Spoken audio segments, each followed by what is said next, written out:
The next wave with Stephen Ellis, our daily Faceoff prospect analyst. And Stephen, we're digging into your top 10. We're doing a little mock draft today, and let's start right up at the top. You do have Matthew Schaefer still as your number one overall pick, but how many other guys are truly in that conversation and could contend for the number one overall spot? If you asked me this back in December, and I know you did, I would have said two guys, but I think my two players have changed. And yes, Matthew Schaefer definitely, to me, still is that number one, despite having not played a game since the World Juniors. But Michael Misa is there too now. And if you look at him with one of the most productive seasons we've ever seen in the OHL, he just had his 134th point to finish the regular season. That ties what John Tavares did early in his career. And, with Misa, 62 goals, like just unbelievable numbers. He showed up in so many different elements of the game. I thought he looked better defensively. I thought he was better physically. I've said before, but that's the guy I'd put out there on the ice if I need to score a game-winning goal. Do you know who could have also used him? Team Canada, the World Juniors, and they didn't even invite him to training camp. Oh, okay. So you went there. Gotcha. Look, I think this mock draft, and if you want to throw it up on the screen again, Pat, it's going to be so fascinating to watch play out, because I think in some respects, it's really going to depend on who wins the lottery. So let's just game plan this out. You see Chicago, who, by the way, is not out of the realm of possibility that they finish with the best odds. That gap has closed in the last 2 weeks between themselves and the Sharks. If Chicago were to win the lottery, given the defenseman that they have in their system currently, the last thing they need is another defenseman. Not to say that it's a problem having too many, but how big is the gap between Schaefer and Misa? Like, if they decided to say, you know what, we have a positional need, but beyond that, we think there's a chance he is the better player. Would you be surprised to see them do something like that?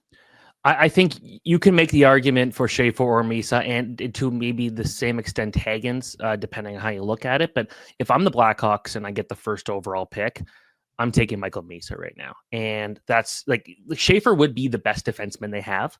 But with Misa, this is a guy that he could be that guy who could score goals. And when you look at how his career has kind of played out at this point, he's played about just as much on the wing as he's played on center. Now, this year he has played a lot more center, but this is a guy that you could put on the power play on the flanks. He'll do well.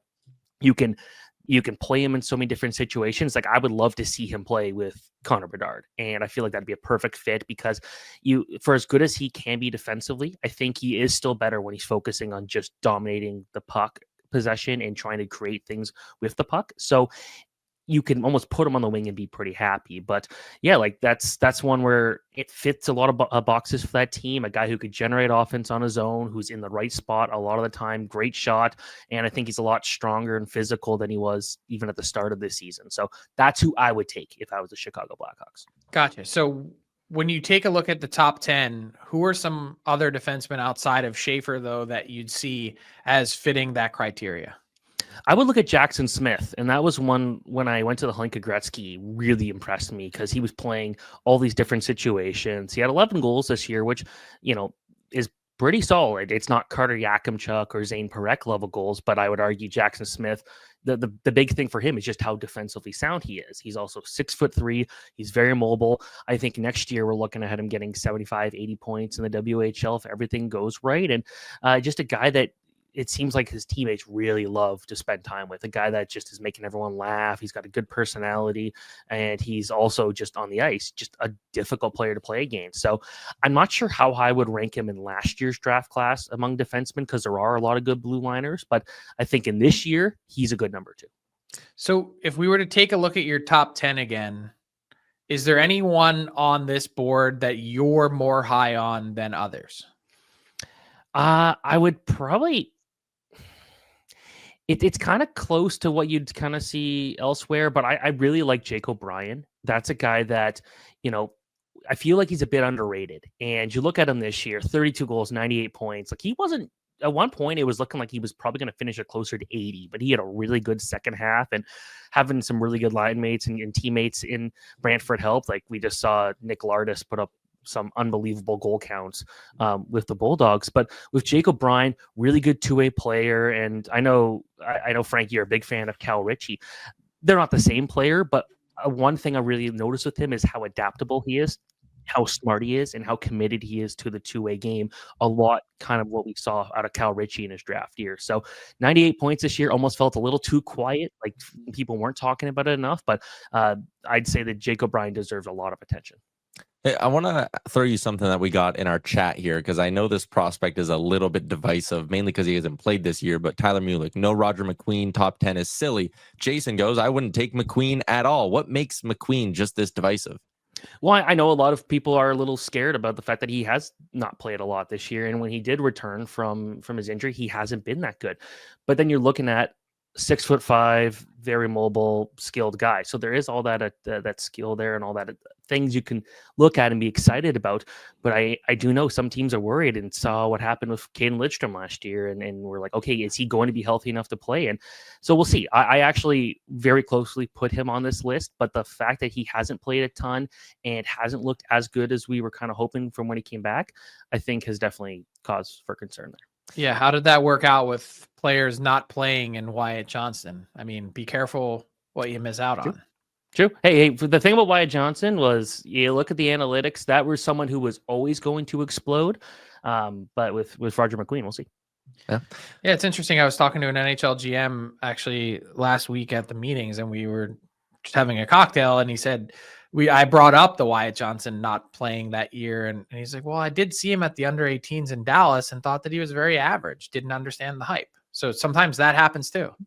Yeah. With Johnson, I know I was surprised he went as high as he did. But when you go back and look at some of the underlying analytics, it was like, that was a guy that it felt like he had a lot of bad luck. But then when he went and played at that under 18s, he was also playing like bottom six. He was playing a role he had no business playing in. Like most other under 18 years, his talent level, he was playing much higher. But because of how good that 2021 team was due to COVID shutting down leagues and all the players being available, it pushed him down.